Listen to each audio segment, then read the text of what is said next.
Thanks, Mr. Speaker. It's great to be here. I got a kick out of the gentleman from Tennessee showing his age. He's talking about pot when it was 2% THC. He's thinking pot's still this drug where people get goofy and they eat Cheetos and nacho cheese Doritos. He's not talking about the 99% THC pot that's being sold in some of these states where they've legalized recreational pot. So I think that's really fun. Really fun and anachronistic. Very good to go back and think about how things were in the late 60s, early 70s. But let's talk about, how about a Mother Jones article that I have before me where they are analyzing the use of pot and they're talking about, hey, look, this is what happens. You start seeing paranoia and psychosis come in, and they're referring to New Zealand studies, long-term longitudinal studies about the dangers of pot. That's interesting. We're not going to even talk about that because we don't have time to talk about that because we're focusing here on descheduling marijuana. And what that does is that incentivizes marijuana use and distribution. But this bill is also reckless in its approach. It provides no limits on or requirements to clearly identify the potency of marijuana or its extracts or concentrates. In 95, for instance, the THC concentration was about 4% on average. Today, it goes between 20 and 99%. It also doesn't deal with what the Surgeon General says needs to be the case, that the age limit should be under age 25. This doesn't get into any age limit, doesn't cover that, yet that's what the Surgeon General says. In fact, the Surgeon General's advisory says human brain continues to develop from birth into the mid-20s, vulnerable to the effects of addictive substances. I don't know, like marijuana. In fact, it goes on to say frequent marijuana use during adolescence is associated with changes in the areas of the brain involving attention, memory, decision-making, and motivation.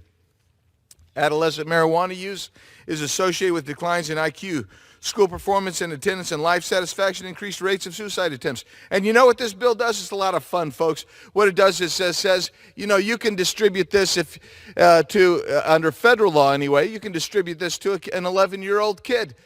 11-year-old kid's going to have marijuana, be able to use it. You can't do anything to them here for that, that's for sure.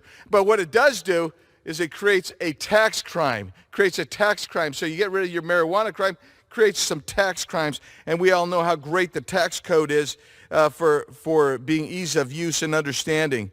Section 3 of the bill removes marijuana from the Schedule Controlled Substances Act. It would no longer be a federal crime to possess or sell marijuana, including to 11-year-olds. Section 5, however, puts it into the tax code. I think there's another fun aspect here. It talks about 600,000 arrests annually, yet the reality is that's for state and local crimes. In fact, there were 1,100 marijuana convictions in 2020. You know what those, under federal law, you know what those convictions were? Those were for transport distribution. Yeah, now you're not going to be able to get to anybody for that. So let's talk about how well this has worked in the LA Times pieces that talk about this. LA Times does a massive expose. What do they find out? They say Prop 64 was going to solve all these problems. Solve the problems. Instead, what you have are thousands of illegal grow dispensaries. Why? Because they have a Byzantine code like what these guys are setting up here today. And so you have a crisis in LA County, San Bernardino County, and also in Riverside County. Those grow farms use forced labor, as Mr. Bentz so eloquently talked about, the Oregon grow farms. These are being run in Southern California by the cartels who originate in Mexico, Ukraine, Russia, Bulgaria, and China. Yeah, that's what you're going to do. You're going to federalize this. Well done. This is a piece of garbage. I oppose this legislation, and I'll yield back.